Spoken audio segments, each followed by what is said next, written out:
poco de esa mejora en la eficiencia y en los márgenes.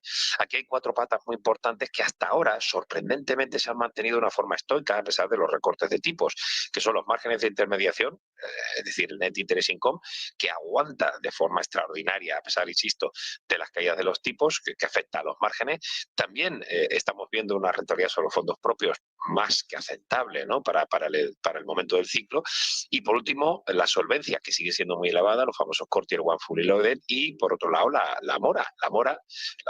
Los NPLs no están repuntando con importancia. Por lo tanto, eso unido a que los bancos son grandes pagadores de dividendos y se está manteniendo un buen tono, y bueno, ya si lo unimos a que en Estados Unidos y también Reino Unido se ha metido un poco en el saco, quieren menos regulación para los bancos, lo cual liberaría reservas para que pudieran seguir invirtiendo, pero metería un poquito más de miedo, ¿no? No olvidemos el caso Lehman, donde la desregulación hizo que tuviéramos un colapso bancario. En cualquier caso, esperamos buenas cifras de Bankinter, como lo fueron las del último trimestre, y en general unos buenos datos todavía de la banca española, aunque creo, insisto, que no es extrapolable esas cifras extraordinarias de la banca norteamericana. Pablo García, director de Diva con Salfavari, ha sido un verdadero placer. Gracias una vez más, feliz jornada, feliz negocio, y la semana que viene llegaremos tras Powell y antes de Lagarde. Gracias, buen día. Igualmente, gracias, Eva. Nosotros hacemos una pequeña pausa y enseguida hablamos.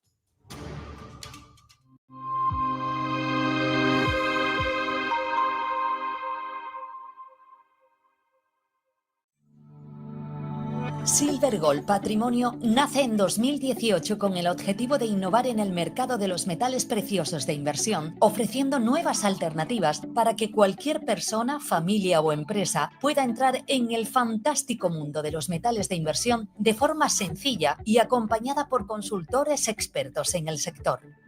Silver Gold Patrimonio quiere avanzar contigo.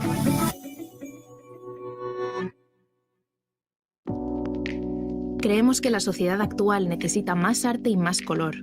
Le da a la gente la oportunidad de asimilar diferentes perspectivas. Es realmente un placer pintar este cuadro, porque es una hermosa imagen para comenzar. Lo último que pintaremos es el auricular en vez del pendiente. Using a classic and merging it with modern. This is very provoking. Vuélvete máster de tu futuro. Obtén tu Master of Finance con doble titulación de Tulane University, Estados Unidos, y de UFM, en Madrid.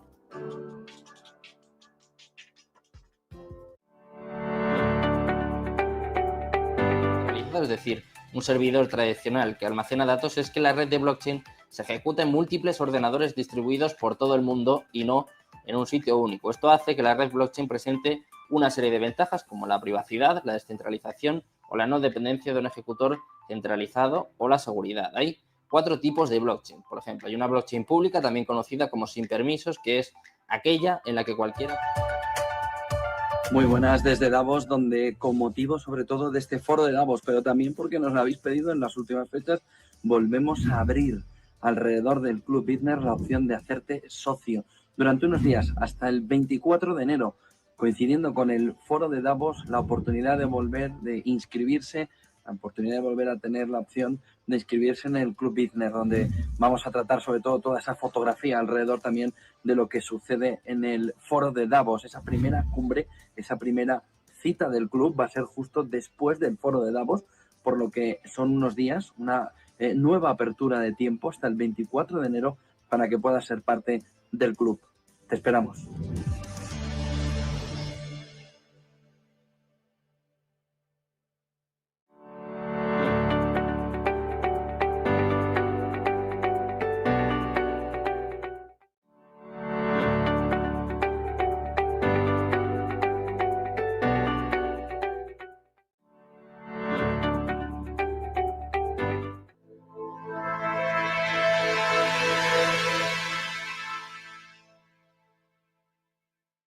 Siete 33 minutos de la mañana. En unos momentos nos vamos a acercar ya a ese foro económico de Davos. Antes, resumen de prensa.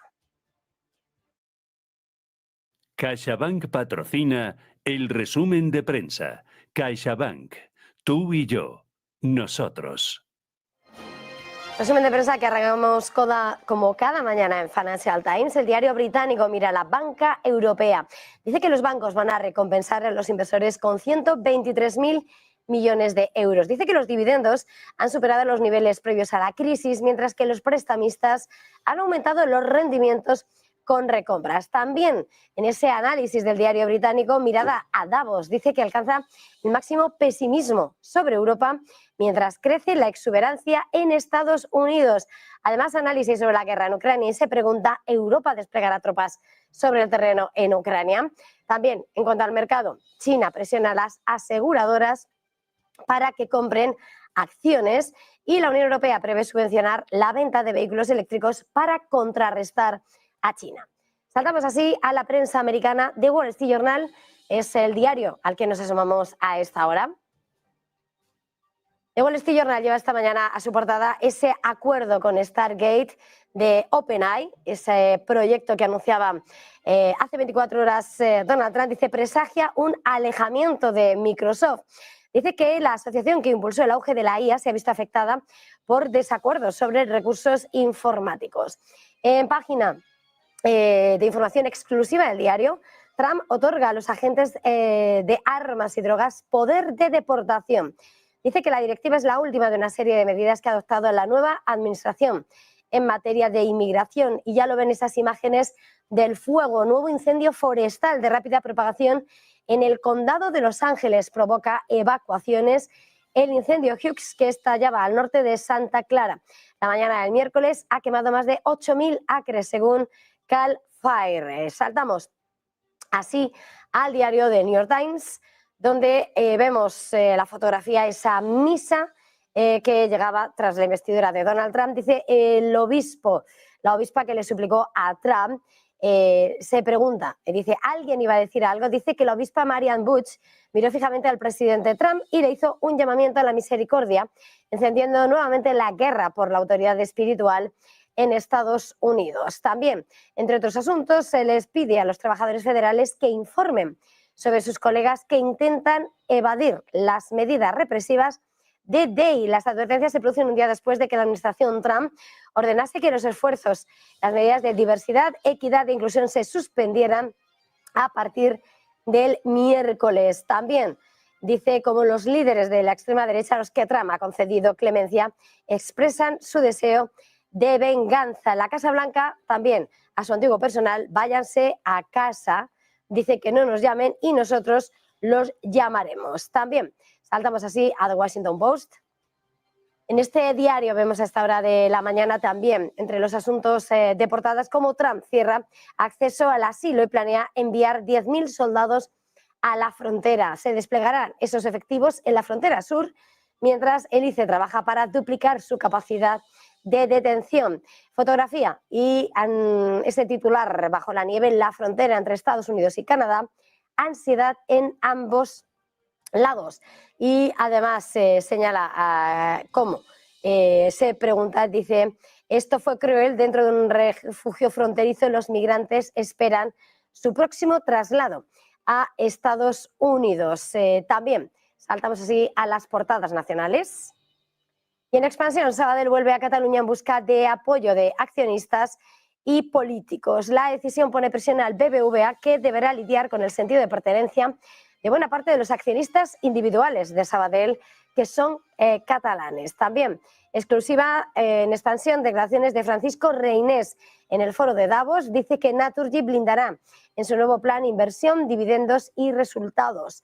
También en expansión en Davos, Sánchez presume ante el IBEX de la mejor economía en décadas y Ferrovial avisa de los riesgos de Donald Trump para su negocio en Estados Unidos. Saltamos así a 5 días.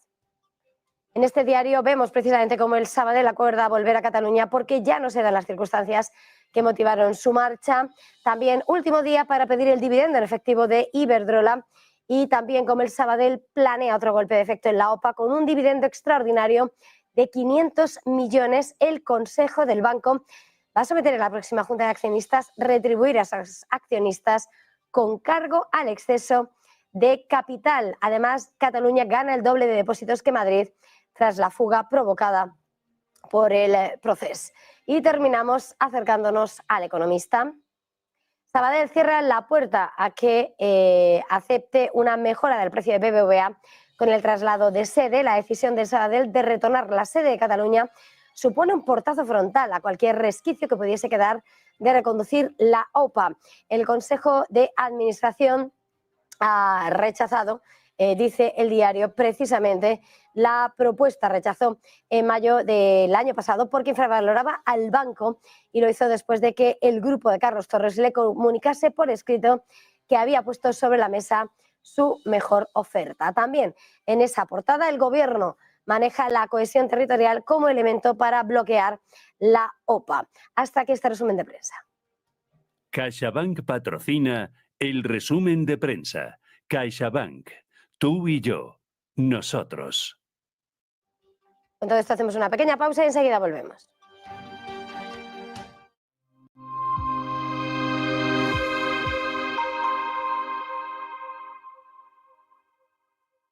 Recibes un mensaje alarmante de tu inquilino en el que te informa que no puede pagar el alquiler. No te preocupes, SEAC está aquí para ayudarte. Nuestro equipo te asegura que recibirás tu renta a tiempo. Con SEAC, tu renta está protegida. Recibes el ingreso en tu cuenta como siempre. Disfruta de la tranquilidad sabiendo que SEAC maneja el imprevisto por ti. Alquila tranquilo. SEAC responde. ¿Qué cuento quieres hoy? ¿Te cuento uno de los míos? ¿El del farmacéutico? ¿O el de María, la abogada? El de Ana, la arquitecta. Vale. Eres una niña que soñaba con crear los edificios más impresionantes de la Tierra. Se pasaba el día dibujándolos. Sabía que algún día acabarían llegando a lo más alto de cada ciudad. Y que cualquier persona... Cada profesional tiene detrás una historia increíble. Creer en ella es lo que de verdad cuenta. Arquia Banca, el banco de los profesionales. Creemos que la sociedad actual necesita más arte y más color. Le da a la gente la oportunidad de asimilar diferentes perspectivas. Es realmente un placer pintar este cuadro, porque es una hermosa imagen para comenzar. Lo último que pintaremos es el auricular en vez del pendiente. Using a classic and merging it with modern. This is very provoking.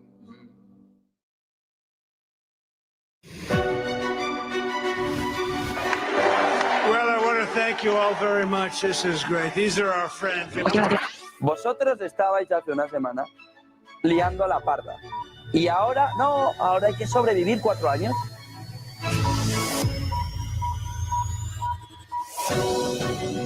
Comentarla ni la van a comentar. Se comenta con bastante alegría. ¿Qué estás diciendo sobre el gobierno?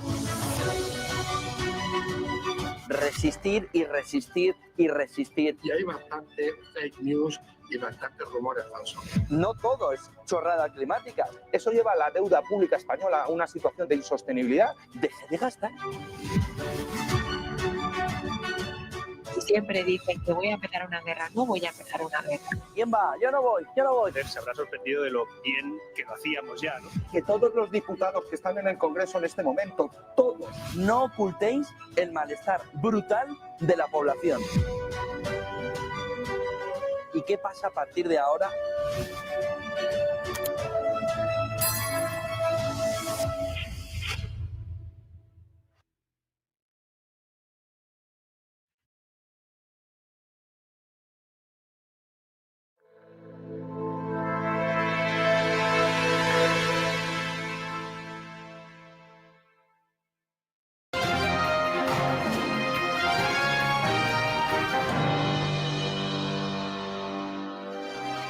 Siete 43 minutos de la mañana. Continuamos en esta primera hora de repaso a la actualidad del día aquí en Negocios Televisión, Business Conexión, con la mirada puesta en quienes van a tomar la palabra con permiso de los resultados empresariales y que no son otros que los bancos centrales. La semana que viene vendremos de plena resaca de la reunión de la Reserva Federal y estaremos a unas horas del Banco Central Europeo. Pero hoy el que inicia la reunión de 2 días y con expectativas de subidas es el Banco de Japón. El BOJ acaba de iniciar su reunión mensual de 2 días, la primera de este año, en la que se espera que eleve los tipos de interés a corto plazo del 0,25 al 0,5%, esa subida que se produce además justo tras la llegada a la Casa Blanca de Donald Trump. Según han adelantado los medios, esa probabilidad de subida al 0,5% tras la reunión que concluye este viernes elevará los tipos a un nivel no vistos desde octubre de 2008, y mientras el mercado de Tokio permanece esta semana prácticamente inalterado tras la investidura de Trump. De confirmarse esta decisión, esta subida de tipos en línea con lo esperado, que se pronosticaba para principios de año, la nueva subida tras las acometidas por la cuarta economía mundial del mundo el pasado mes de marzo, hasta el 0,1% pasaba de tipos negativos a entrar en positivo y subida, y en julio hasta el 0,25%. Después de la anterior reunión celebrada a mediados de diciembre, el gobernador del Bokatso, Ueda, había señalado que esperaría más señales con respecto a las políticas económicas de Trump y evaluaría las tendencias salariales en Japón antes de decidir su próximo movimiento. Hoy el índice Nikkei en Tokio avanza un 0,79%.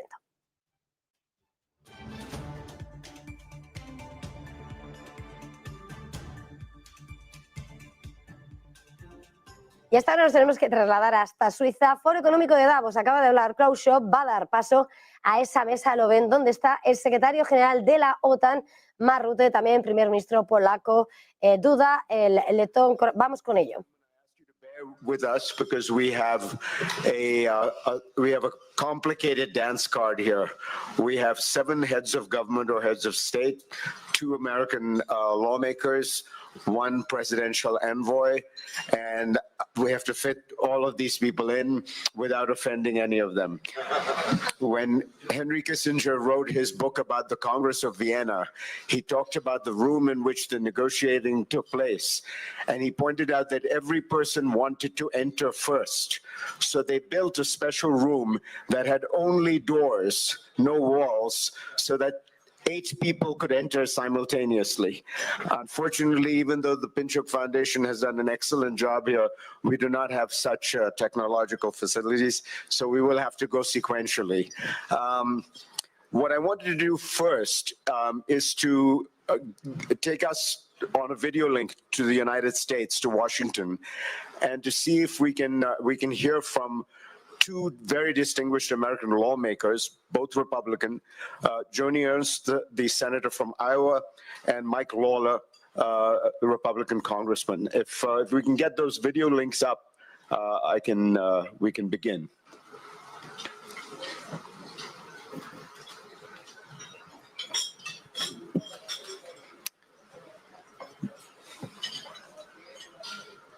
Do we have the link, or should I? Okay. See, it was easier in the old days when you could just build more doors. Now, the intelligent economy is a greater challenge.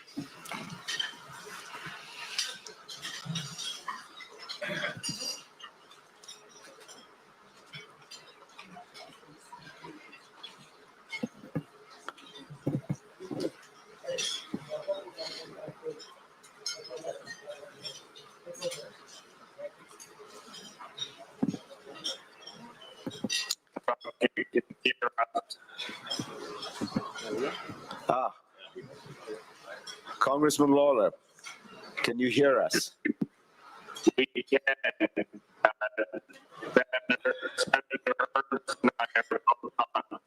All right, unfortunately, Congressman, we can't hear you, so we're going to try to, are you on Zoom? I think you're unmuted, but there was something wrong with the connection.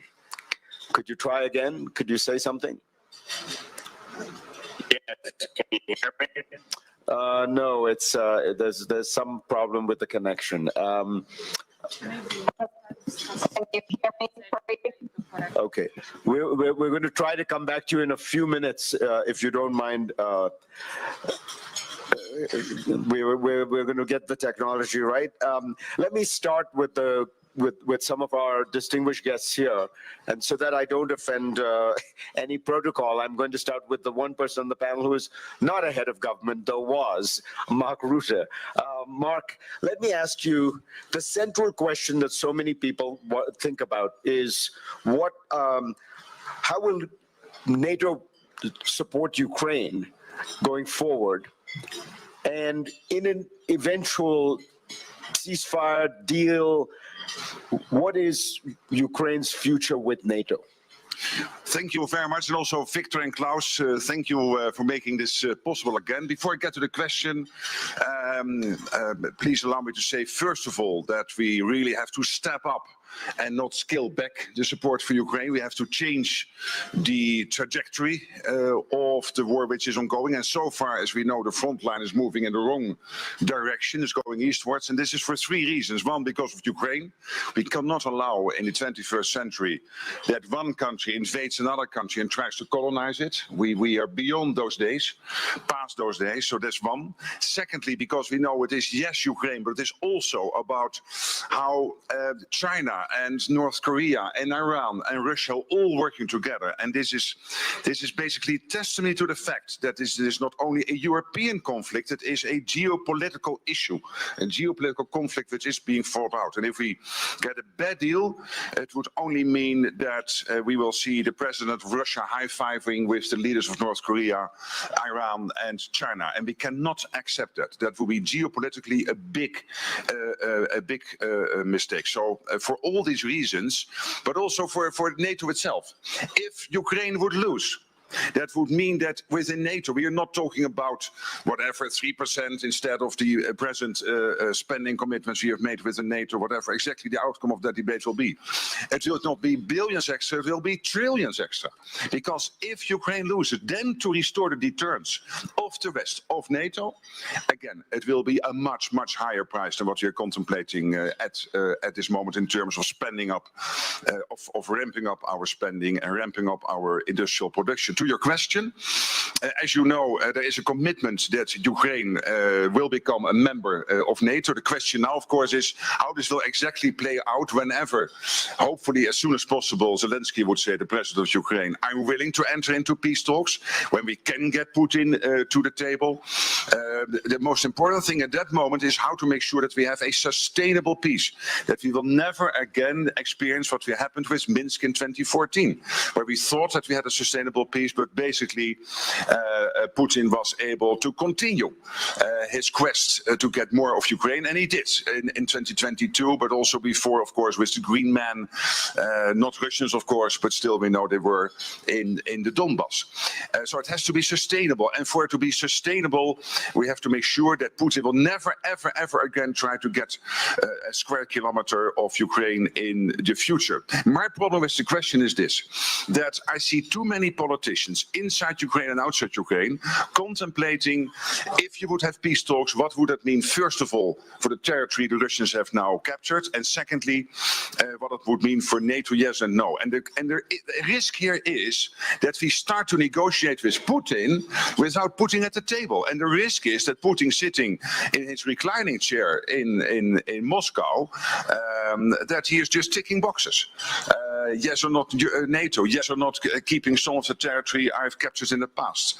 So I would say our focus has to be to bring Ukraine in the best possible position when peace talks will start. And when they end, we have to make sure that the peace then we have collectively fostered, that peace is sustainable, will never, ever be challenged again. And yes, obviously, full NATO membership is then the easiest outcome.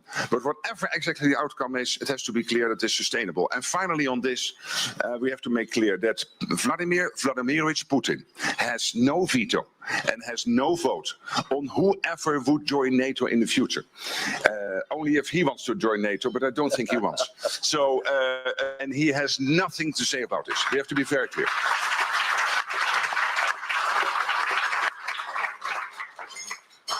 Thank you, Mark. I think we have the connection to America. 53 de la mañana, muy buenos días desde Davos, donde esta comparecencia no en el entorno de Davos, pero sí en la casa de Ucrania, está marcando la actualidad a primera hora de la mañana, en una mañana todavía más fría aquí en Davos.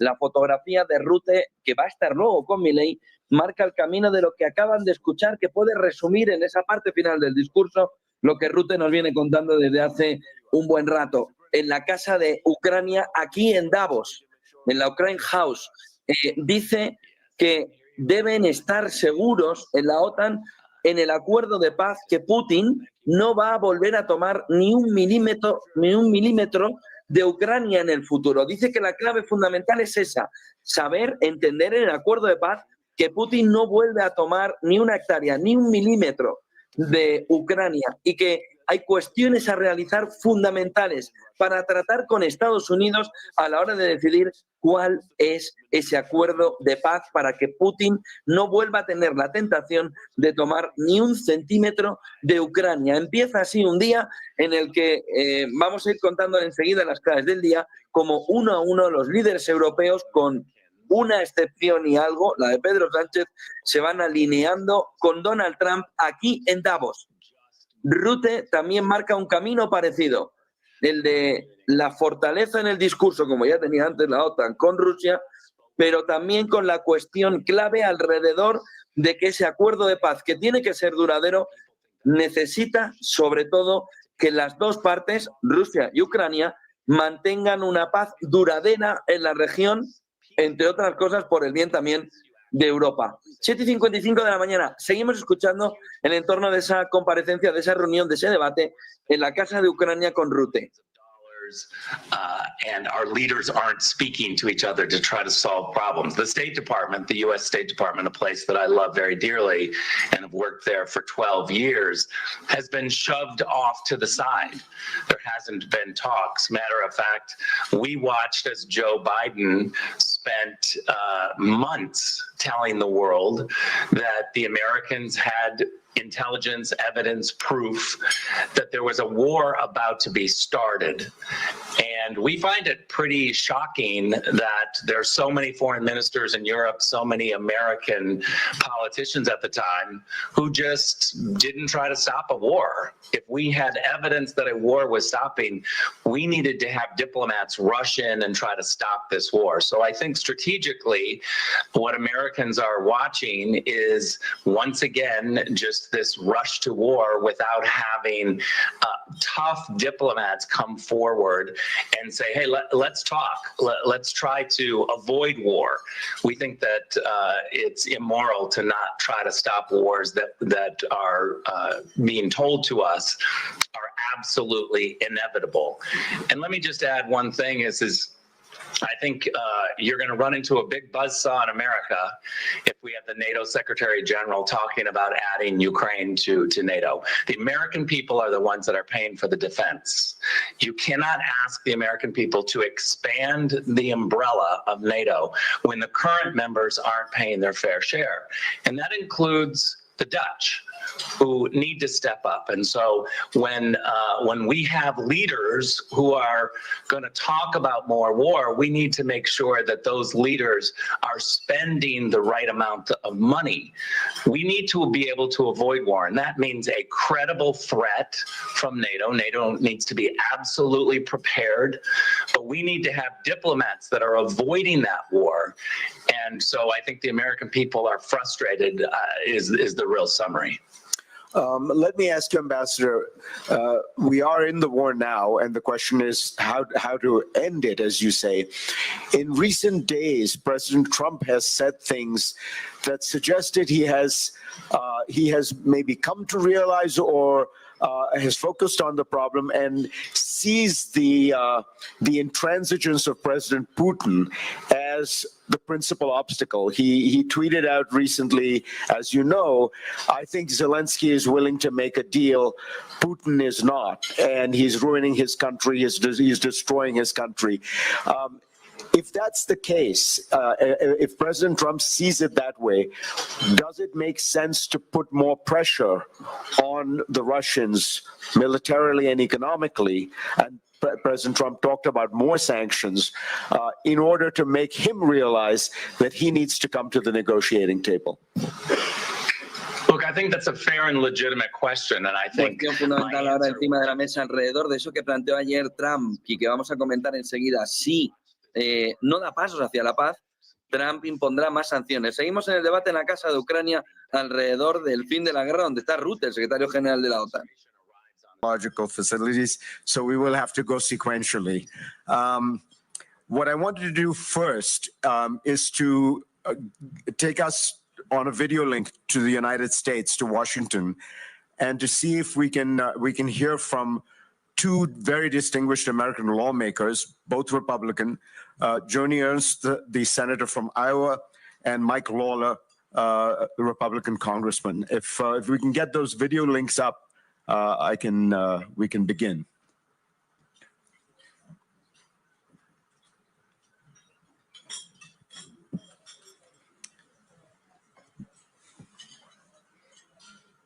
Do we have the link, or should I?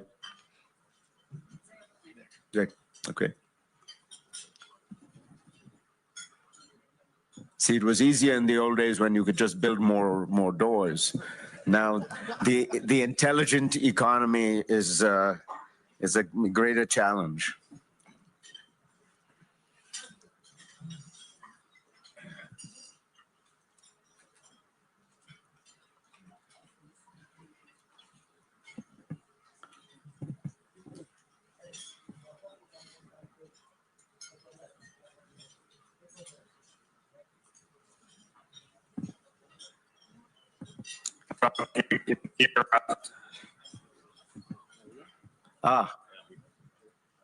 Congressman Lawler, can you hear us? We can.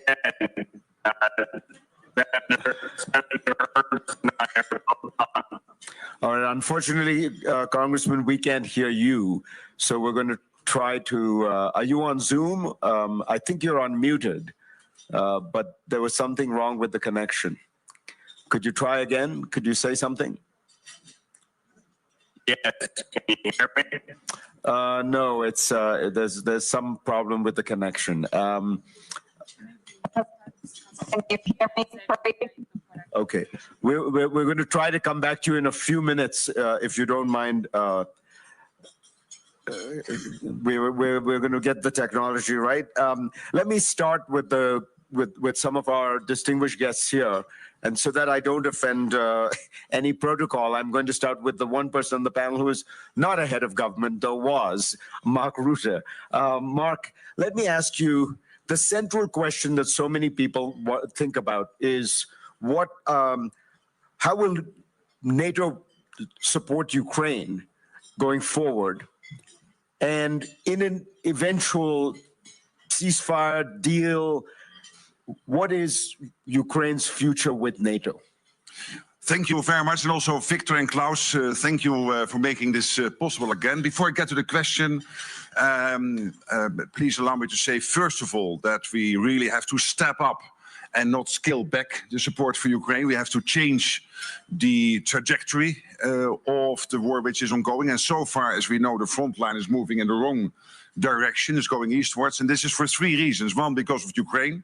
We cannot allow in the 21st century that one country invades another country and tries to colonize it. We are beyond those days, past those days, so that's one. Secondly, because we know it is, yes, Ukraine, but it is also about how China and North Korea and Iran and Russia are all working together. And this is basically testimony to the fact that this is not only a European conflict, it is a geopolitical issue, a geopolitical conflict which is being fought out. And if we get a bad deal, it would only mean that we will see the president of Russia high-fiving with the leaders of North Korea, Iran and China. And we cannot accept that. That will be geopolitically a big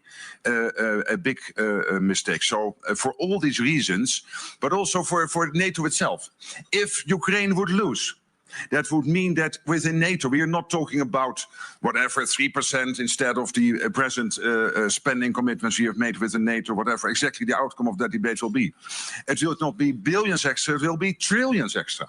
Because if Ukraine loses, then to restore the deterrence of the West, of NATO, again, it will be a much, much higher price than what we are contemplating at this moment in terms of spending up, of ramping up our spending and ramping up our industrial production. To your question, as you know, there is a commitment that Ukraine will become a member of NATO. The question now, of course, is how this will exactly play out whenever, hopefully as soon as possible, Zelensky would say, the president of Ukraine, I'm willing to enter into peace talks when we can get Putin to the table. The most important thing at that moment is how to make sure that we have a sustainable peace, that we will never again experience what happened with Minsk in 2014, where we thought that we had a sustainable peace, but basically Putin was able to continue his quest to get more of Ukraine, and he did in 2022, but also before, of course, with the Green Man, not Russians, of course, but still we know they were in the Donbass. So it has to be sustainable, and for it to be sustainable, we have to make sure that Putin will never, ever, ever again try to get a square kilometer of Ukraine in the future. My problem with the question is this, that I see too many politicians inside Ukraine and outside Ukraine contemplating, if you would have peace talks, what would that mean, first of all, for the territory the Russians have now captured, and secondly, what it would mean for NATO, yes and no. And the risk here is that we start to negotiate with Putin without Putin at the table. And the risk is that Putin sitting in his reclining chair in Moscow, that he is just ticking boxes. Yes or not NATO, yes or not keeping some of the territory I've captured in the past. So I would say our focus has to be to bring Ukraine in the best possible position when peace talks will start.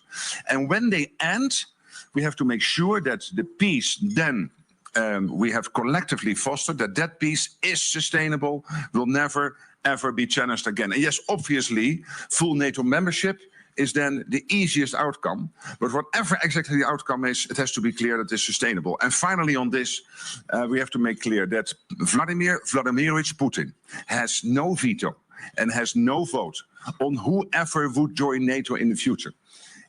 Only if he wants to join NATO, but I don't think he wants. So, and he has nothing to say about this. We have to be very clear.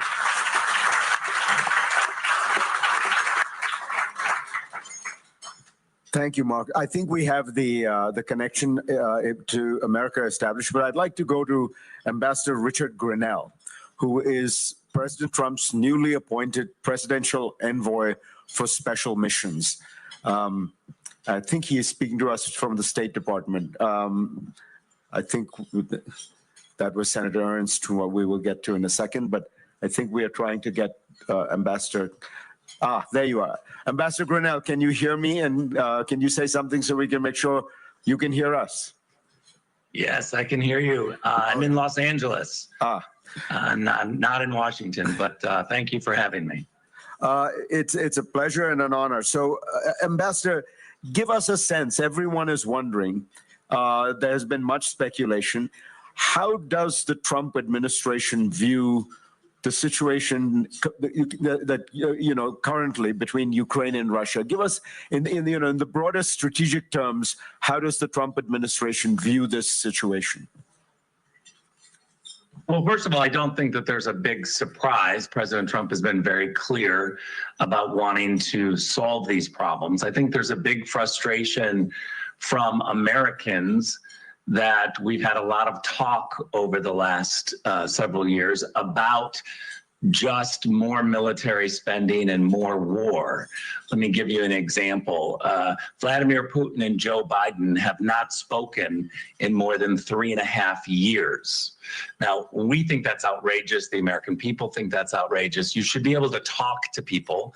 Talking is a tactic, and you're not going to be able to solve problems peacefully unless you actually have conversations. And so I think there's a huge frustration from Americans that we're spending hundreds of billions of dollars and our leaders aren't speaking to each other to try to solve problems. The State Department, the US State Department, a place that I love very dearly and have worked there for 12 years, has been shoved off to the side. There hasn't been talks. Matter of fact, we watched as Joe Biden spent months telling the world that the Americans had intelligence, evidence, proof that there was a war about to be started. And we find it pretty shocking that there's so many foreign ministers in Europe, so many American politicians at the time who just didn't try to stop a war. If we had evidence that a war was stopping, we needed to have diplomats rush in and try to stop this war. So I think strategically, what Americans are watching is, once again, just this rush to war without having tough diplomats come forward and say, hey, let's talk. Let's try to avoid war. We think that it's immoral to not try to stop wars that are being told to us are absolutely inevitable. And let me just add one thing is I think you're going to run into a big buzzsaw in America if we have the NATO Secretary General talking about adding Ukraine to NATO. The American people are the ones that are paying for the defense.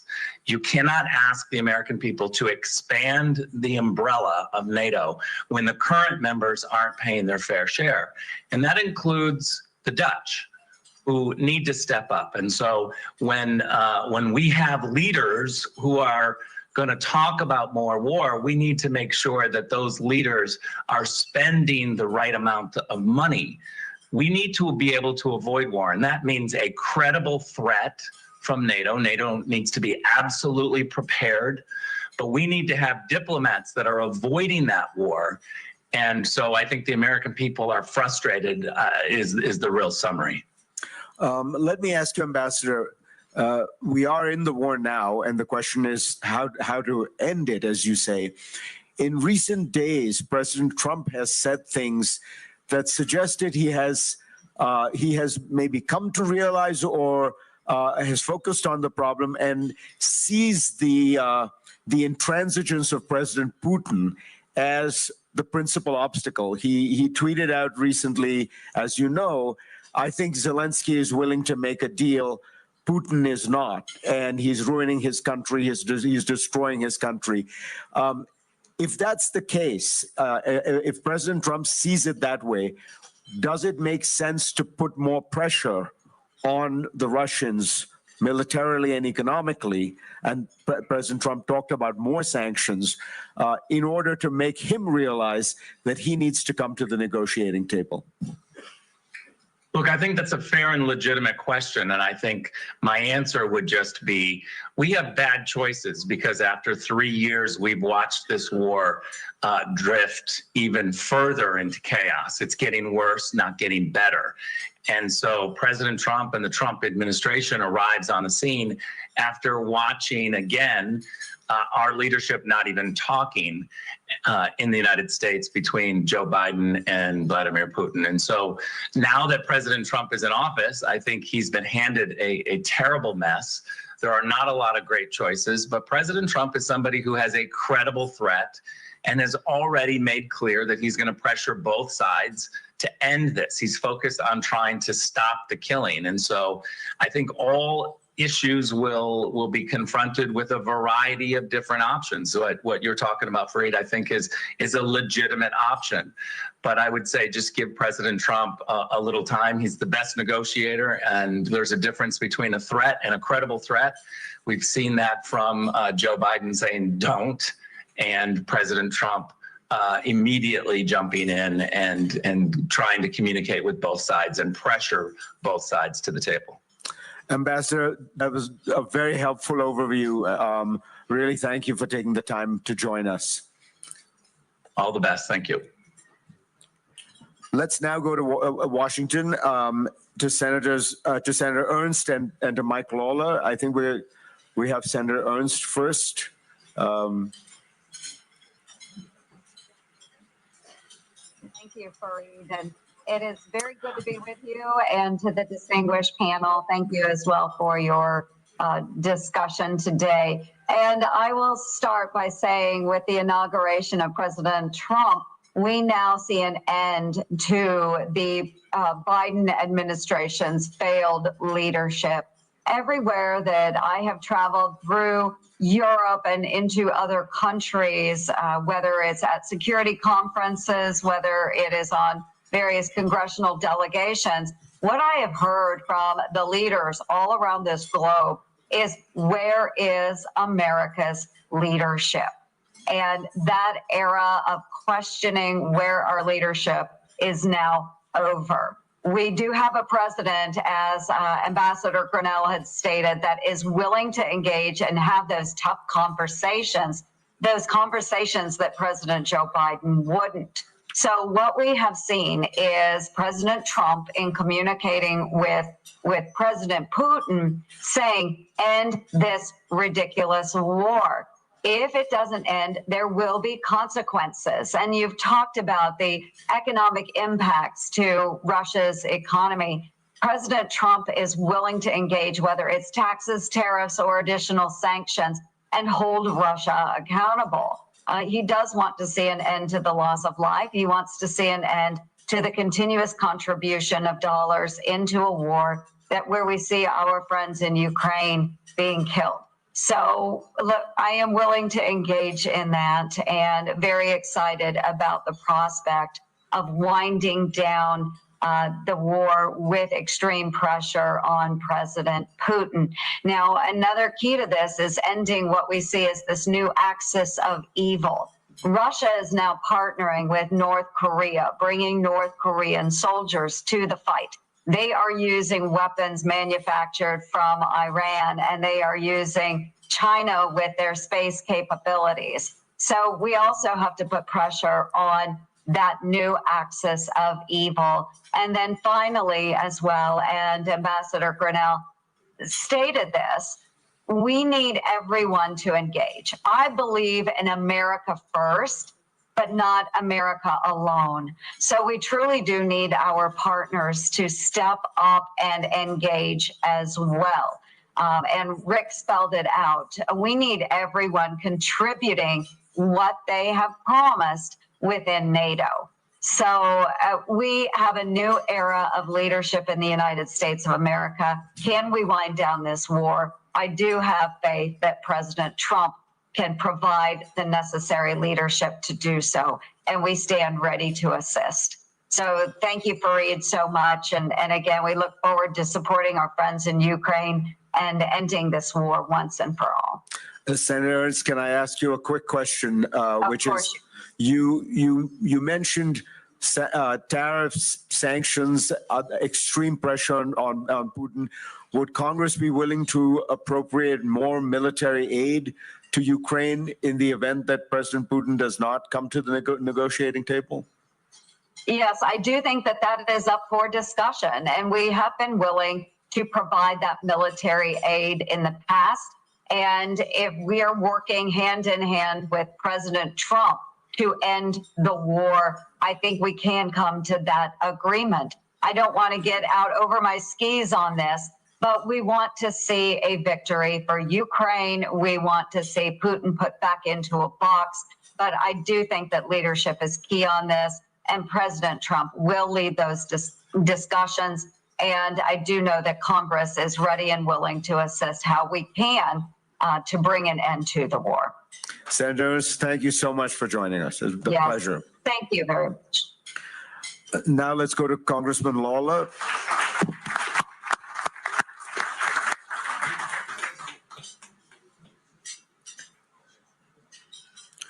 Thank you, everyone, for allowing me to join you tonight. I want to thank my colleague, Senator Ernst, for her leadership on so many issues impacting our allies around the globe. But we are in the most precarious place since the lead up to World War II. I think, obviously, as Senator Ernst outlined, the unholy alliance between Russia, China, Iran, and North Korea has created a tinderbox around the globe.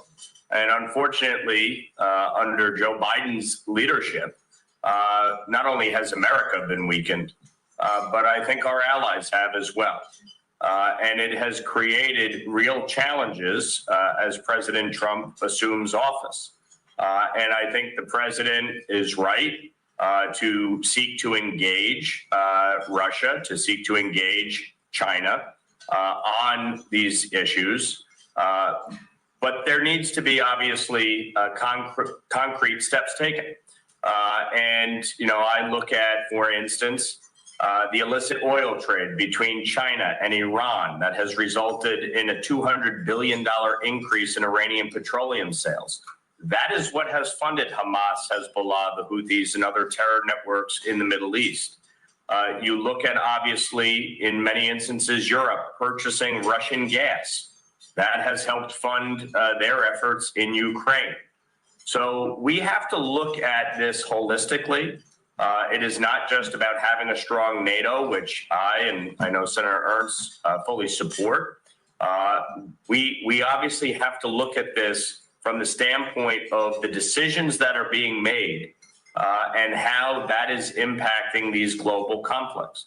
I have been very clear. I support Ukraine. I've supported sending military assistance, financial assistance to Ukraine.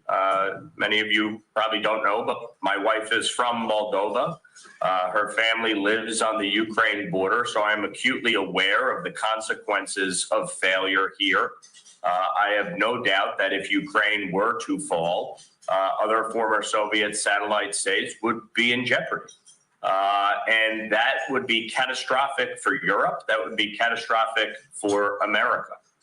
So we have a responsibility as the United States to lead. I think President Trump is prepared to do that. And then though some may not like his style or the words he uses at times, the reality is our adversaries understand one thing. They understand strength and they understand bluntness. Unfortunately, Joe Biden had neither. And I think that helped contribute to the situation that we find ourselves in today. A war that is dragged on for almost 3 years, resulted in massive casualties, and seemingly has no end in sight. One of the challenges that we found as members of Congress in dealing with the prior administration was they really had no plan for how to end this conflict, and no plan for how to ensure Ukraine's sovereignty. I believe President Trump is going to be very clear with Vladimir Putin about the need for this war to end. You saw it today with his statement that he put out, that he does want to see a resolution, but if Putin does not come to the table, there will be significant and severe consequences to the Russian economy. And I think Europe needs to be prepared to take significant action as well. And so that is where we find ourselves today. But this requires strong, united leadership between the United States and Europe if we are going to push back against this malign effort by China, Russia, Iran, and North Korea to undermine and destabilize the free world. Thank you so much, Congressman. That was extremely helpful and much appreciated here. Thank you. Thank you.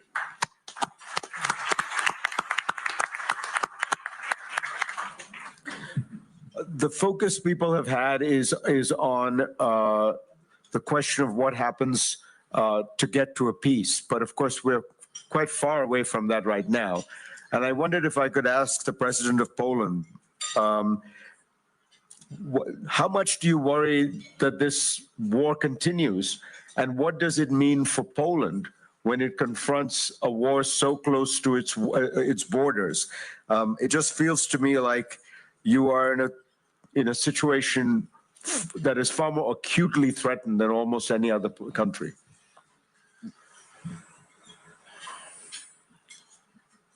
Distinguished guests of that meeting, distinguished participants, presidents, prime ministers, dear friends, you know, it does matter what will be the end of that war, and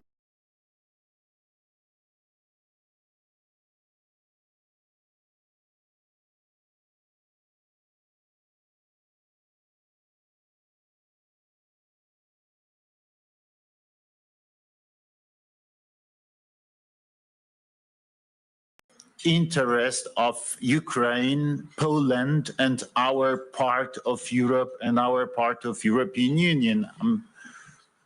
I'm thinking now about the Central European countries, especially those countries who had been for years behind Iron Curtain in Soviet zone of influences. And as you know very well, some advisors of Vladimir Putin, sometimes they mention that this is real zone of Russian influences also now, and this is the right of Russia to have its influences at that part of Europe and also at that part of European Union. So this is the question: what should we do to achieve a peaceful solution, end of this war, which will guarantee Ukraine sovereignty, independence, which will guarantee the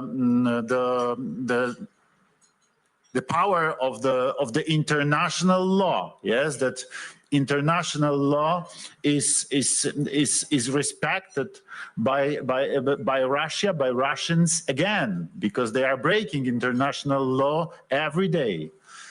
And what we should do to stop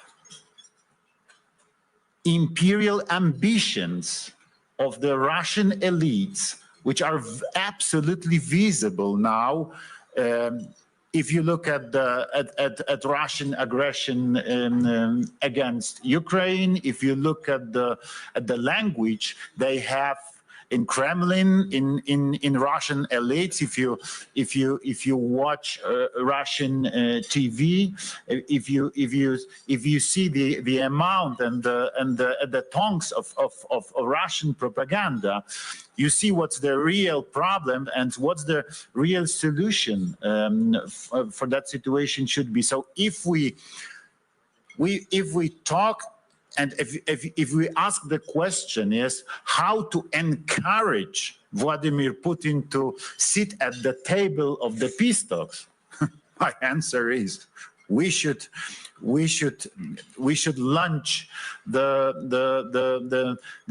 such a strong measure to force Vladimir Putin to ask for peace, peace negotiations, yeah, because this is not I don't want to beg Vladimir Putin to sit at the table.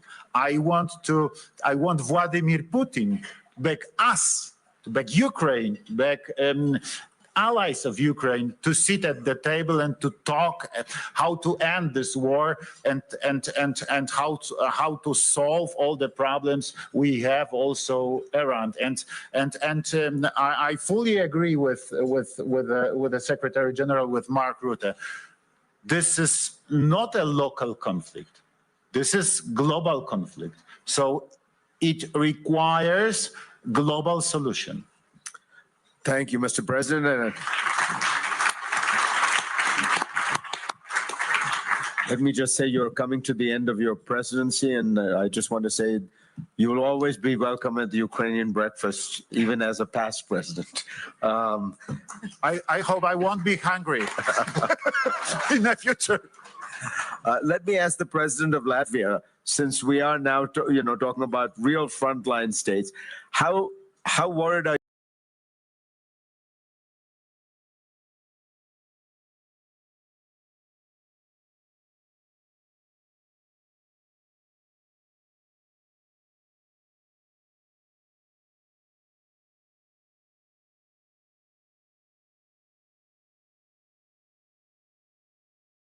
Frontline country, as you say, Latvia included, is very worried about Russian ambition. We are hearing not only Russian officials, but also Russian propaganda talking about the kind of reinvention extension of Russian Empire or Soviet Empire. The Baltic states included, Poland included. They are now talking also about Finland being at one point part of Russia. So from that point of view, of course, the outcome of the war in Ukraine is crucial. But having said that, I think that we do have two things that we need to do. Number one, yes, I do hope that American administration will be successful to end this war. But when the war ends, we also must make sure that Russia does not regroup, does not get back some economic power. So even if there is a kind of deal, sanctions, economic pressure should continue.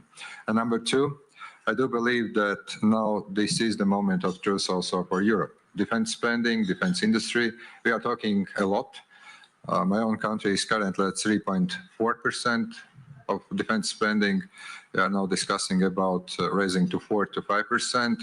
It is partly not only because of President Trump's statement, but also because we see that we have real needs. So from that point of view, indeed, I do hope that the strategy to stop the war, to keep Russia accountable would work, but also we should understand that I don't believe that Russia is going to stop. It will simply may use the time and then to restart either the war in Ukraine or to challenge its neighbors. And I think that the part of the strategy should be also to make sure that this is not happening. Thank you. Let me ask the Prime Minister of Belgium, Alexander De Croo, about the new sanctions package the European Union is putting together. But, you know, how strong is it? And more importantly, if there were a deal, is there some thought about a staged and staggered relaxation of the sanctions? Because after all, if Putin gets a total relaxation of the sanctions the minute he signs the deal, that provides him with every incentive to regroup and go back into Ukraine. So how do you think about that issue of a deal, sanctions relief over a longer period of time? Thank you. Good morning. Good morning, everyone. Maybe let me first react on some of the statements we heard in the video calls. I think it's important to say, who is the enemy? The enemy is Vladimir Putin. The enemy is outside, it's not inside. And I see a lot of finger pointing between partners, and that's not helpful. I think we have to be extremely clear. Putin needs to be weakened and Ukraine needs to be strengthened. So if we see where we stand today, I mean, 3 years of war, Russia has not achieved any of their strategic goals. None of them have been achieved. And the Russian economy has been weakened significantly. In this 16 package, I think gas and LNG needs to play a very, very important role. I think fertilizers we have to look into as well. We see that the export of fertilizers from Russia has actually increased compared to the war. But I think we're in for the long haul. The Russian economy is weakened, but our analysis is that the Russian economy can sustain the war at least for another year. And in everything we see, it is quite clear that Vladimir Putin would have the ambition to regroup and then have another go. Maybe not at Ukraine, but at another country. So we have to sustain those sanctions. And I'm convinced that we can go into a peace negotiation, but honestly, don't we first have to strengthen Ukraine before we get into a peace negotiation? And then talk about how do we sustain peace and how do we make sure that Russia is not a threat to us European countries and to the rest of the world. And that can only happen if you have sanctions that are robust and they are sustained in the future. So my analysis is that we are going for a long-term sanctions and that we should not inverse the discussions. Based on what I hear now, it looks like a peace negotiation is just around the corner. Really? I don't believe so. I think that first we have to strengthen Ukraine and then we'll see afterwards. Thank you. Thank you. So the question becomes how united, I mean, everyone is worried about America, I understand, with the new administration. But how united is Europe? Is there a danger that there will be divisions within Europe? And how should one think about solving that problem? I asked the Prime Minister of Croatia. Andrej, what are your thoughts on that? Thank you very much, Farid. Thank you, Victor and Klaus, for the invitation. I think that we have seen over the past several years not only brutal aggression against Ukraine, and here I specifically greet the Ukrainian servicemen and women who are here and thank them for their heroic efforts of defending their country.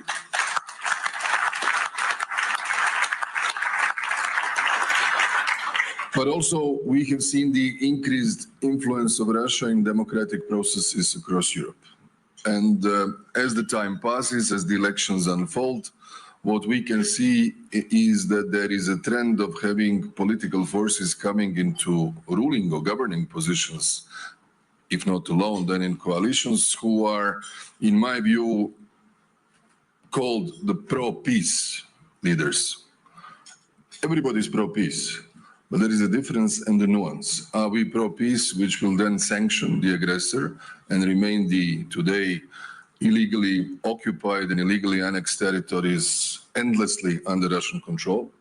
Or are we going to stick to the main principles of international order as we have known it over the last 80 years? And that is the respect of one's sovereignty, its territorial integrity, and respect for its neighbors' existence. Because what I have noticed recently from Russia is something completely different what we are talking here. Russia spends 40% of its budget on defense and security forces. 9% of its GDP is spent on defense.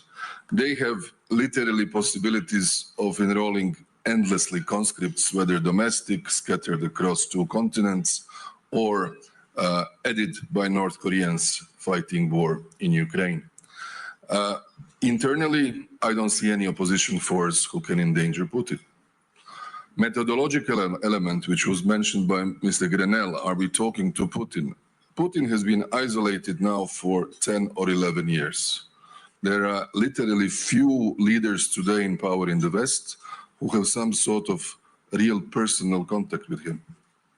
Very few, not more than 5, I would say. And that matters. That means that there is no trust, there is no track record of sort of trustful relationship and limited influence. Plus, the way I see their narrative, I think they're back now into the first year of aggression. I said last year here, first year, it was the negation of Ukrainians' very existence. You're not Ukrainians, you're small Russians. Second year, confrontation with NATO. And third year, the New World Order, something which is very different from what we are representing here today.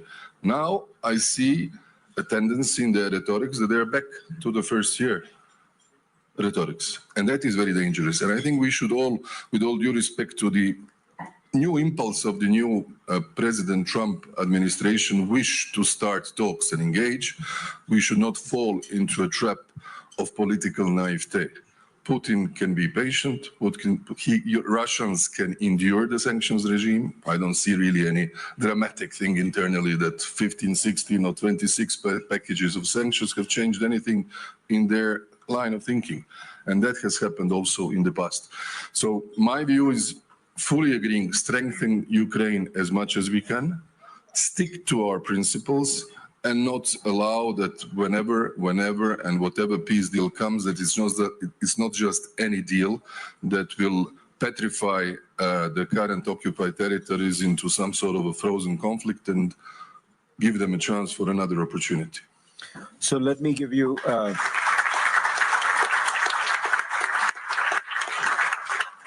let me just press on that one issue, which is, imagine that the Trump administration is eager to get to a negotiation.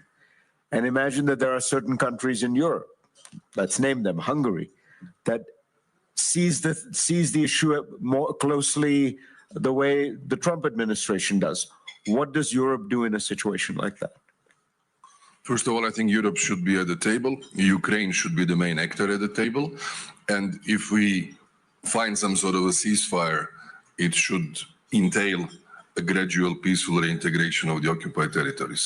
That would be, in experience that my country had 30 years ago, the only solution. Nobody wants more victims, more death, more refugees, more destruction. And I think that the Ukrainians know it, everybody else knows it, but the plan should be really all the way through. Not the first step, and then we deal with other crises in the world and forget about the state of play in the field. Let me ask the first Deputy Prime Minister of Ukraine, who also is the Minister of the Economy. How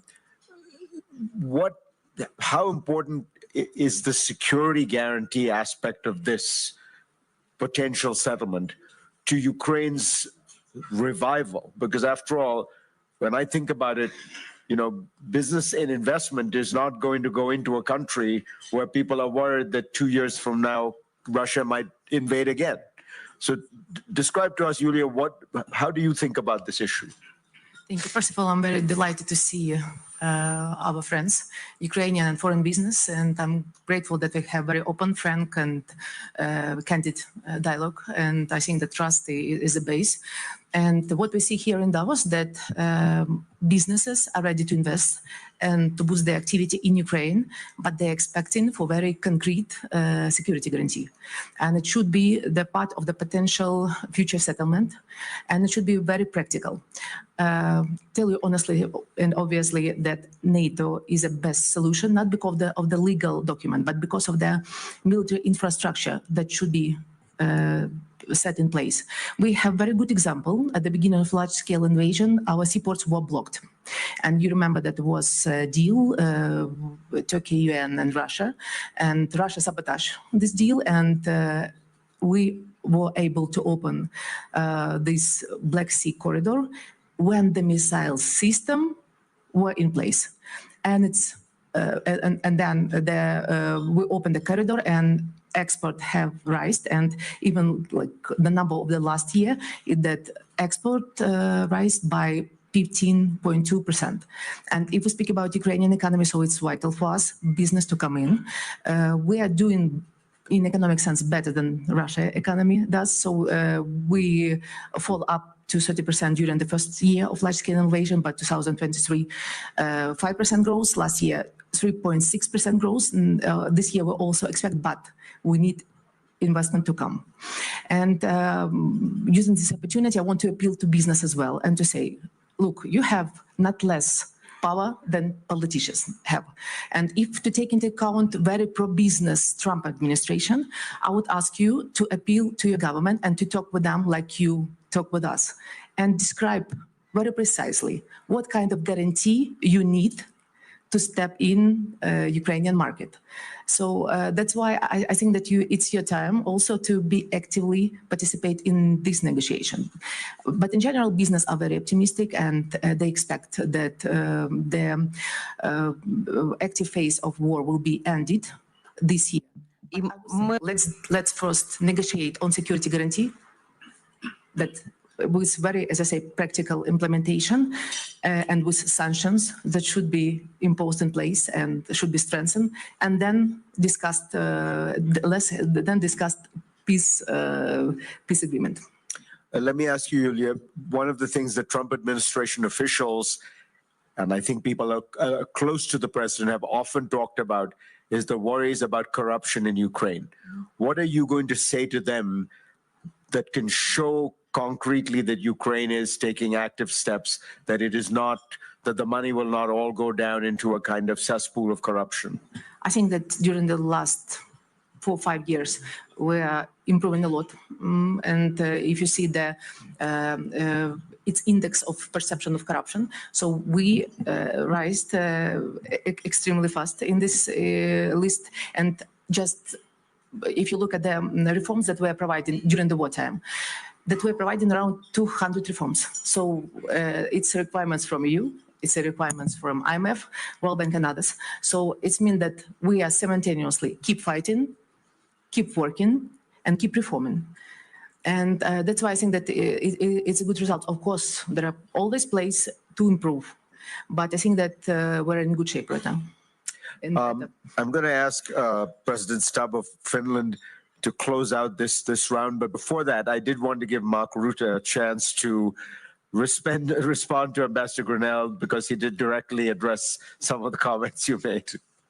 Yes, well, he is right, of course, that the problem is not the US. The problem is Europe. The problem is that, and Trump has consistently made this point, that in Europe we are underspending in terms of defense. And he made that point, I think it was 1980 the first time, but when he became president first time in 2016, 2017, he was very clear on this. And I think thanks partly also to him, and maybe to a large extent, we have seen this upturn in spending in NATO on the European side. And he felt that basically the US was getting a bad deal, and that Europe was basically funding its social model and its healthcare system, etc., and its pension system by underfunding in defense. The problem, of course, is that we are not yet all at 2%. That's problem number one. Problem number two is that 2% is not nearly enough. To your point, it is not nearly enough. We are safe now. But NATO collectively is not able to defend itself in 4 or 5 years if we stick to the 2%. Now, Jens Stoltenberg started this whole process within NATO, which will end somewhere in May, June this year, by which we will decide what it is exactly we need in terms of, and excuse me for the jargon, the capabilities and the measurements and the gaps we have. But this is necessary stuff to be done to exactly establish what we need. But I can guarantee you, when you look at the incoming data now, 2% is not nearly enough. It will be much more. Really much more, and that will have a huge impact. But we have to do this. And secondly, we have to ramp up industry production, because at the moment we are not doing it. But this is also a problem in the US. The US, China is producing 6 times faster industrial output now than the US. And the whole of NATO, from California up to and including Ankara, is in terms of ammunition producing in a full year what Russia is producing in 3 months. And as I said yesterday, Russia is not bigger as an economy, the size of the economy, than Belgium and the Netherlands combined.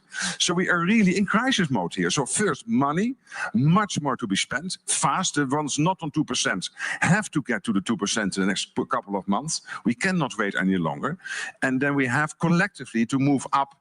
And we will decide on the exact number later this year, but it will be considerably more than that too. And then on industry production, we are really in a bad place here. And don't think that China is producing crap like they did 20 years ago. The ships they are now building, and they have now a bigger navy than the US has, are much better, are at least quality-wise at the same level. And this is a problem we have within NATO, that the better is always in NATO the enemy of good. That we want to have perfection, and we not always need perfection. That is what Ukraine is learning us and teaching us in this war. They don't have the luxury of going for the 10 on a 1 to 10 scale. They have the luxury to get to a 6 or a 7 and then apply at a fast speed the latest developments and innovation. So, and this is another problem. We don't innovate enough. We do not buy collectively enough. We are not getting in the big contracts with industry. So all these things we are working on, we can solve them. This is the good news. So don't end this breakfast from my side on a somber note. I'm still very much optimistic. We can handle this, the spending, the industry production, etc. And in Ukraine, we need US also to stay involved and to do as much as possible to get Ukraine in a position of strength whenever peace talks start. But I can tell the Europeans, if this new Trump administration is willing to keep on supplying Ukraine with defense industrial from its defense industrial base, the bill will be paid by the Europeans. I'm absolutely convinced of this. We have to be willing to do that because at this moment they are paying more than the Europeans. And here Trump is right. It is a worldwide conflict, yes, but still Ukraine is closer to Europe than to the US.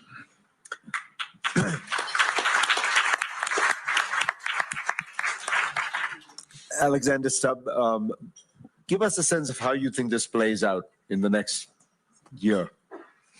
Sure, but before I make my 3 points, just to Victor, I actually think the slogan of this breakfast is the correct one. So for me, the thinking is, yes, Finland first, but Finland first means a Ukrainian victory. Why? Because it's tied to 2 key elements of who we are. One is our interest. We have a 1,340-kilometer long border with Russia and a similar experience in the winter war and war of continuation that you're having right now. And secondly, it's our value base. So in that sense, it's a no-brainer for us. Finland first is victory for Ukraine. That's why we are the fifth biggest supporter of Ukraine and will continue to be so in the future. I think quite often Americans, Europeans, and Ukrainians are accused of not having a strategy of victory. I kind of disagree with that. I actually think we have a clear plan. We just talk a little bit to the side of each other at times. For me, the victory plan is linear and goes in 3 phases. The first one is short term. In the short term, we need to continue the financial support, the military support, and the political support that we've given to Ukraine in the past 3 years. And I actually don't see that coming down. Remember the conversation before the US elections that the US would pull away from Ukraine and throw it under the bus. From what I hear from Trump and from what I hear on video today, I just don't see that happening. I'm actually quite encouraged by the commitment that still exists. The second timeline, linear, is midterm. And here, 24 hours has turned into somewhere between 3 to 6 months. And we have to think ahead of what we do in these 3 to 6 months. I think the starting point was mentioned here. Ukraine needs to start whatever negotiations begin from a position of strength. And we need to keep on pushing the idea that no negotiations without Ukraine. And I have a sense and a feeling that the rainmaker in this, President Trump, sees that as well as General Kellogg. I think the early signs that we're getting from the Trump administration are actually quite positive. Having said all of that, remember that with statehood, there are 3 key principles which in my mind are holy. One is independence. Will Ukraine retain its independence? My answer is yes. 2 is sovereignty.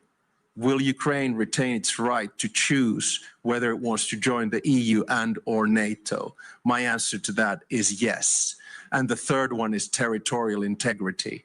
And again, I come to the rules and principles of international law. We need to stick to the borders that have existed previously and stick to that setup. These 3 principles, in my mind, are holy. And I say this from experience. Remember, in World War II, Finland retained independence, lost sovereignty to decide in which club we wanted to be, and we lost 10% of our territory, including the areas where my grandparents and my father were born. So let's not let that happen in Ukraine. Long term, and my third and final point, there are a lot of business people here. Reconstruction is a low-hanging fruit. It has to happen. It's a possibility. It's an opportunity. This is not a Marshall Plan where we stash out money. This is a business opportunity for a country that has been partially destroyed to be built up. So use that. Long term, there are 2 key issues for me. Both are sine qua non. Ukraine needs to become a member of the European Union, and in the long run, Ukraine needs to become a member of NATO. That is the only way in which Putin has lost this war, and lost this war big time. Remember what he started with. Thought he could make Ukraine Russian. It became European. Thought he could dismantle NATO. It has enlarged. And thought he could break up the transatlantic partnership. It didn't happen. So what we must do at this stage is to make a choice, to be honest, between Yalta and Helsinki. Yalta was a carve-up of big states and spheres of interest. Helsinki Accords in 1975 was about international law and principles. So I think it's very important that when we sit here next year, there will be a ceasefire, there will be a peace, Putin will have lost the war, Ukraine will have won the war, and Ukraine will have retained its independence, sovereignty, and territorial integrity. Slava Ukraini.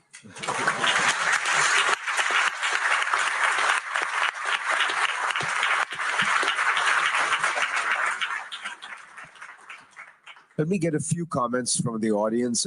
Jens Stoltenberg, you were Secretary General of NATO during the first Trump administration.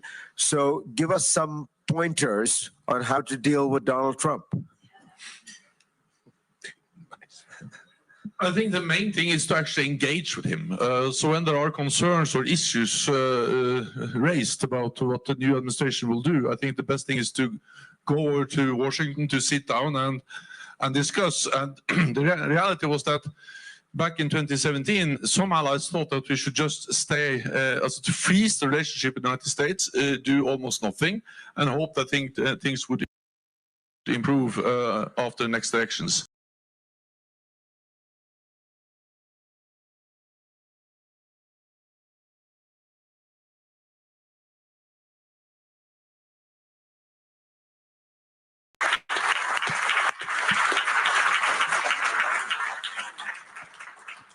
Let me get a few comments from the audience.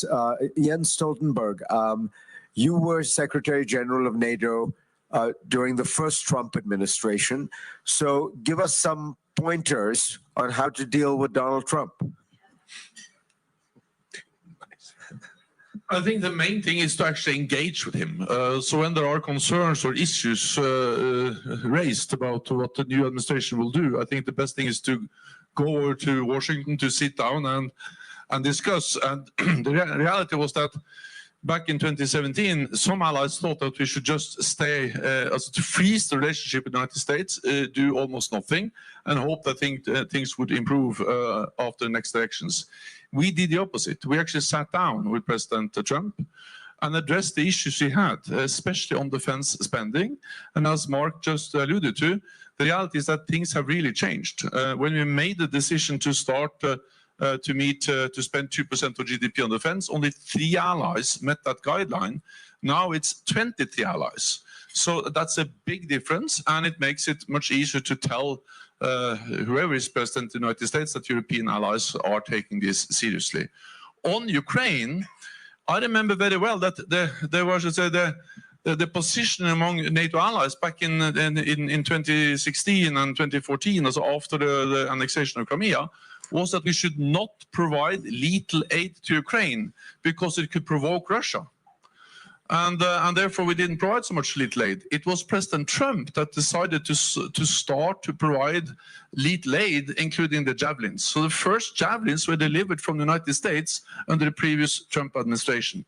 So not saying this is easy. I cannot promise you anything on behalf of the new US administration, but I'm saying that engaged on the issues and based on experience, also Trump can be quite strong on Ukraine. Thank you, Jens. Since Radek Sikorski is right there, I wonder, Radek, if you could tell us, when you look at the situation, are you optimistic or pessimistic about whether or not we are moving in the right direction, and why? I'm confident Ukraine can sustain the fight for this year. And Russia's economy is going south. So there may be a deal to be made. But the real point I want to make is the following. President Trump has started well by recognizing that it is Putin who has to shift his position, not Ukraine. Poland, by the way, is leading by example at 4.7% of GDP on defense. But if I can make one suggestion to the new administration, coming from the depths of experience of a country that warned the rest of the West about Putin and wasn't always listened to, it is this. This is not the Putin that President Trump knew in his first term. I would be skeptical about granting Putin an early summit. The President of the United States is the leader of the free world. Vladimir Putin is an outcast and an indicted war criminal for stealing Ukrainian children. I would suggest that Putin has to earn the summit, that if he gets it early, it elevates him beyond his significance and gives him the wrong idea about the trajectory of this. Thank you. Let me also quickly get a thought from David Rubenstein, because we were talking about business, David, and investment. How do you think about the issue of how does Ukraine rebuild itself, which is going to be a monumental challenge? Yeah, the business community in the United States, and I think Europe, is interested in investing in Ukraine and helping with the rehabilitation of it. But I think nothing is really going to happen until you really see some kind of settlement, because I think business people are not going to put money until there's some kind of settlement. 2 points I wanted to make, though, Fareed, is that the conventional wisdom in Washington is that there will be some type of agreement, a settlement, truce this year. Generally, I think it's fair to say that when there is a conventional wisdom in Washington, it's almost always wrong. And so don't be so certain what people in Washington think is going to happen is going to happen. And I'd like to remind people that there was a conventional wisdom in Washington after the D-Day invasion that the Allies had won the war and it was basically over. And it was just a mopping up action. But then the Battle of the Bulge occurred. More than 200,000 casualties occurred, more on the American and Allied side than on the German side. 200,000 people were injured or killed during that Battle of the Bulge after the conventional wisdom said the war was almost over. So I am worried a bit that if people let down their guard and think there's going to be a settlement soon, that the result could be another effort by Russia to do what happened with the Battle of the Bulge, which is to put one last effort in, put all their troops in, and it could result in an enormous amount of casualties. So please, everybody, don't think that the conventional wisdom in Washington is right, and don't let down your guard, because there could be another Battle of the Bulge that could occur with great tragic results. Thank you. A crucial question that has arisen here is what exactly is the state of the Russian economy? Can it sustain the war? Are the sanctions working? And I think Zanny Minton-Betters is the editor-in-chief of The Economist. She began her career working in Poland, as I remember, for Jeff Sachs, reforming the economy, which seems to have worked out rather well. So, Zanny, give us your sense of Russia and the Russian economy. Thank you, Fareed. It's, as everyone has said, it's an honor to be here again at this breakfast. And every time I'm here, I am, my sense of hope is reinforced. And I think this year is no different to that. So what I've heard in the last few minutes has really made me think that, David, you're probably right. Conventional wisdom is wrong. This isn't going to be quick, but that there is a determination from Washington that not everybody expected.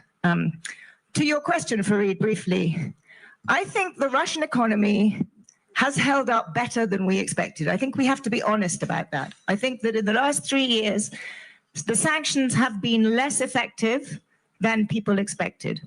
I think we've learned that sanctions have a half-life.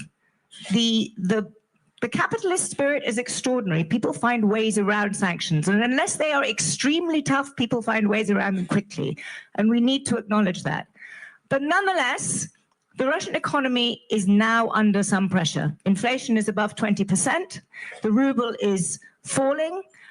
This cannot go on forever, because this is an absolute wartime economy. Yes, Putin is throwing absolutely everything at this, but at the same time, he is saying it is not a war. Remember, you go to prison in Russia if you say that this is a war. So he can't continue that for too long. I don't think you can have the kind of war economy he's created and pretend that there isn't actually a war going on. So over time, I think the Russian economy is going to be hit. But if we look at history, Russian economic weakness in the end results in dramatic change within Russia, but it takes time. So don't expect this to happen very quickly. The economy is weaker than you think, but it is a slow rot of a weakness. That would be my assessment. Thank you. I wanted to check if we have the Foreign Minister of Portugal here. I thought I saw him, but I think he's left. So I think we'll skip that. I wanted to now go to some of the most important people we have in this room, who don't have as grand titles perhaps as everybody else, but they have a simple title that is perhaps more important and more evocative than any other. They are Ukrainian soldiers, Ukrainian heroes. And I wondered if we could hear from some of the soldiers who are fighting the war that we have been talking about. Dmytro Finashin, are you here? And can we hear from you?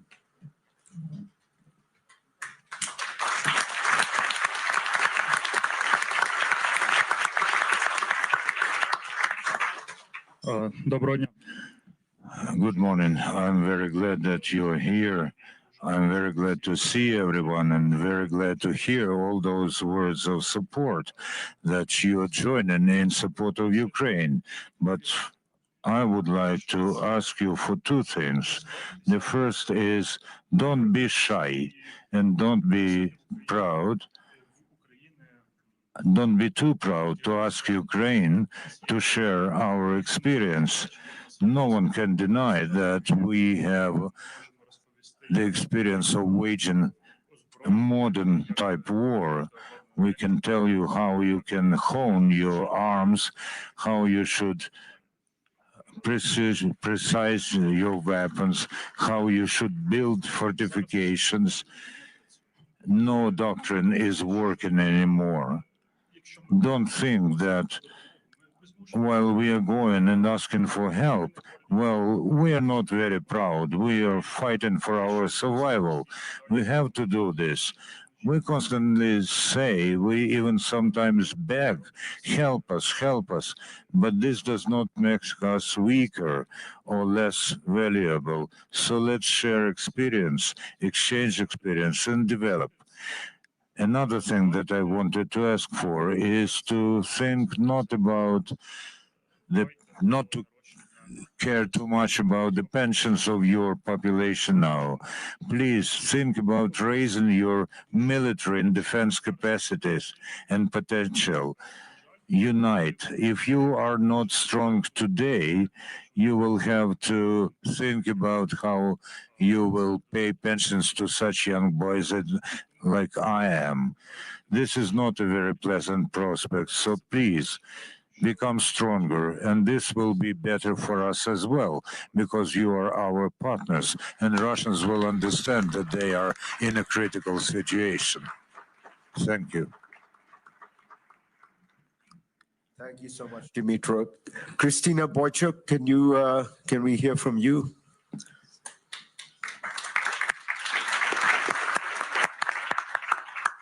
Thank you. It's very important for me and soldiers from front line to be there and understand that the world continue to support us. I have only explained three important words for me. It's words death, war, and life. Death. We are here today because the best of us fallen for our shared right to a free life. Memory in the least we can preserve. Let us honor with a moment of silence all those who have perished as a result of Russia's armed aggression.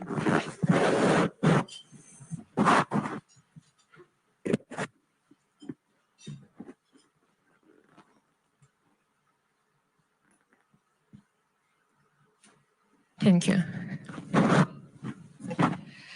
Second words, it's war.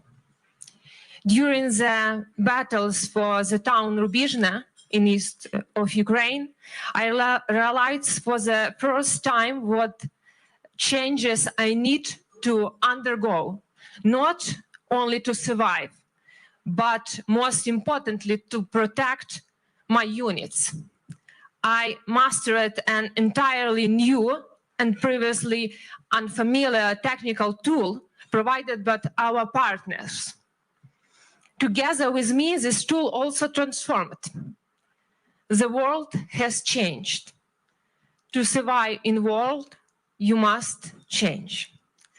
And second words, it's life. While carrying out a mission near the settlements of Makiyivka since 6 months ago, my comrade, seasoned warrior, was died.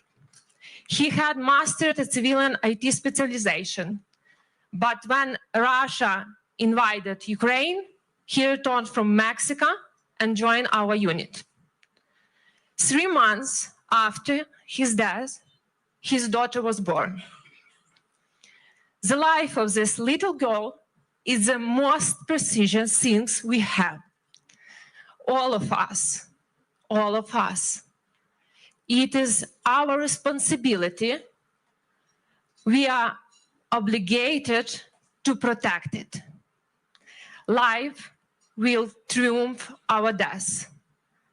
Light our darkness. Slava Ukraini! Glory to Ukraine.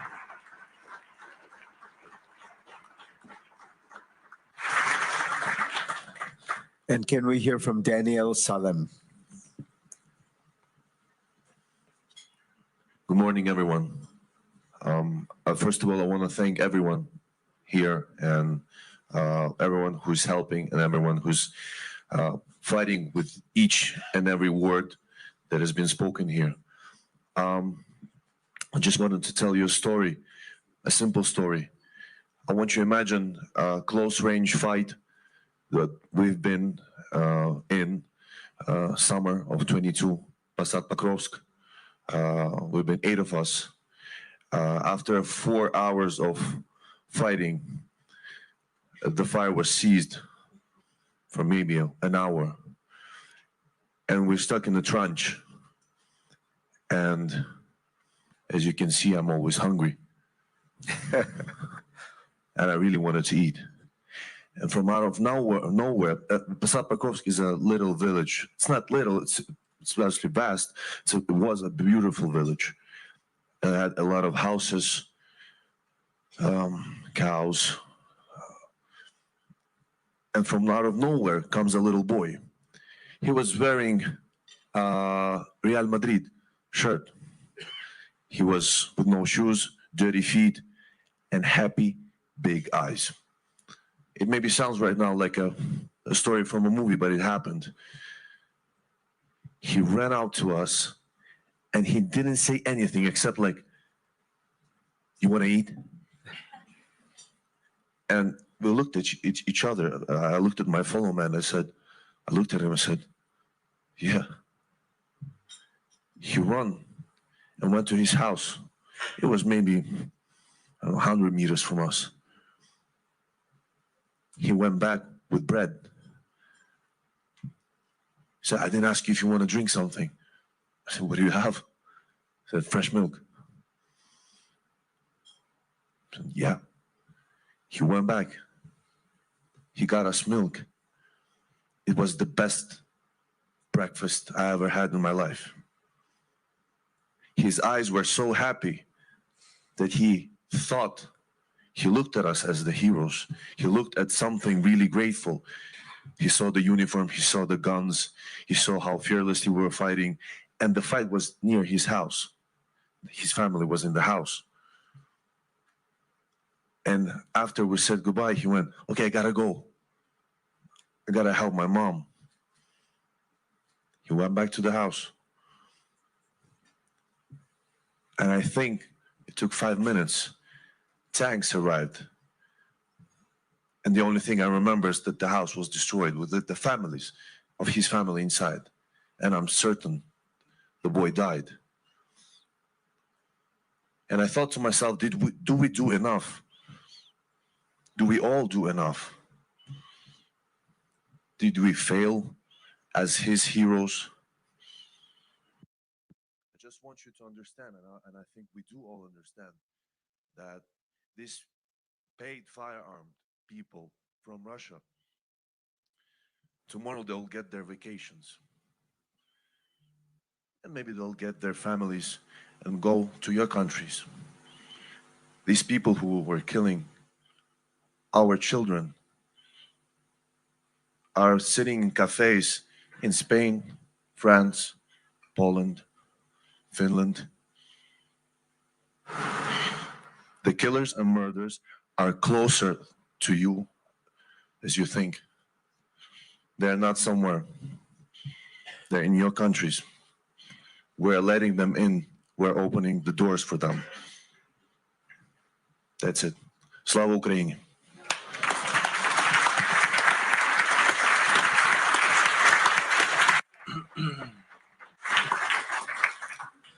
You know, at this point, I think it is 87 countries around the world that have condemned Russia's aggression. And people often say, well, where is the global south? Well, you know, as you can tell by that number, a large number of countries in the global south have actually condemned the Russian aggression. And one of those countries is represented here today, the Congo, the Democratic Republic of Congo. And I thought I would ask the Vice Prime Minister Masudi to say a few words to close this out for us.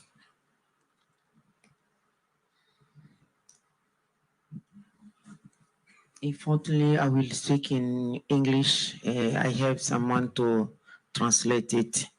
I will speak in French, please. Je vais parler en français. Je voudrais d'abord honorer la mémoire de tous les Ukrainiens qui sont tombés au combat. I first would like here to honor the life of all the Ukrainian people who fight for this war. Parce qu'il faut toujours se battre pour quelque chose, mais pour l'intégrité de son pays, on ne peut pas hésiter à se battre pour ça. Because we all have subject to fight for, but for the sovereignty of her own country, it's a good reason and the strongest reason to fight. Je voudrais aussi saluer la mémoire de tous les héros qui sont vivants, qui continuent à se battre pour l'intégrité de leur pays, les militaires ukrainiens, la population ukrainienne. And I really have a good thought here for all the heroes that are fighting nowadays, for Ukrainian soldiers, for civil Ukrainian people too. Au nom du gouvernement de la République démocratique du Congo et aussi de son président de la République qui a été ici à Davos, je voudrais dire au peuple ukrainien, à tous les 87 pays qui les soutiennent, que la RDC vit la même situation. On the name of my government of Democratic Republic of Congo and of the name of our president that was here until yesterday, I really would like to bring my support to the 87 countries that are really supporting Ukraine and remaining that our country is having the same difficulties. Il y a aujourd'hui presque 10 millions de morts en Ukraine. Il y a 10 000 morts plutôt en Ukraine. Il y a plus de 6 millions de morts en République démocratique du Congo. Today, there are more than 10,000 people who died in Ukraine, and on the same time in DRC, there are more than 6 million people that are dead. Les femmes enceintes, les personnes vivant avec handicap, les personnes de troisième âge, les enfants, c'est un peuple qui est en train de déambuler dans tous les pays. Aujourd'hui, même au moment où je vous parle, les bombes sont en train d'être larguées en République démocratique du Congo.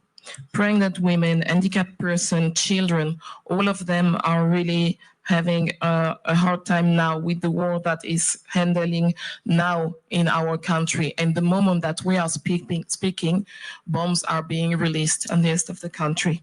La population congolaise souffre tout simplement parce qu'elle regorge de beaucoup de ressources naturelles, minières et forestières.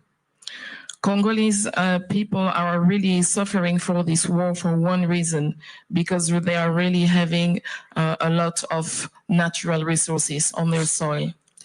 Nous sommes dans une situation actuelle de réchauffement de la planète où la République démocratique du Congo se présente comme pays solution face à la crise climatique. Nowadays, with the climate change and all the difficulty that we have on this area, DRC is really positioning itself as a country of solutions. Et ça ne vient pas de moi, ça vient de l'Union européenne qui aujourd'hui a un projet ambitieux en République démocratique du Congo avec la Tour Afrique qui a prouvé que le bassin du Congo constitue aujourd'hui le premier poumon du monde face au réchauffement de la planète. And this is coming from European Union that have a really strong project in DRC that is really showing that DRC is really the lung of the planet for Le bassin du Congo dans son ensemble, c'est le premier poumon du monde. Congo Basin is the first lung on the planet. Et la RDC a plus de 62% des forêts tropicales humides qui sauvent aujourd'hui l'humanité en absorbant toutes les pollutions du monde, 24 000 gigatonnes par an. And DRC has now 62% of tropical forests that are today absorbing all the pollution of the world, more than 24,000 gigatons per year. Aujourd'hui, tout le monde a le téléphone. Il y a le satellite, il y a les nouvelles technologies de l'information et des communications. On parle de la transition énergétique. C'est la République démocratique du Congo qui regorge plus de 60% des produits, des matières critiques qui aident l'humanité à aller vers la transition énergétique et les nouvelles technologies de l'information et des communications. Today we are all holding and having phones.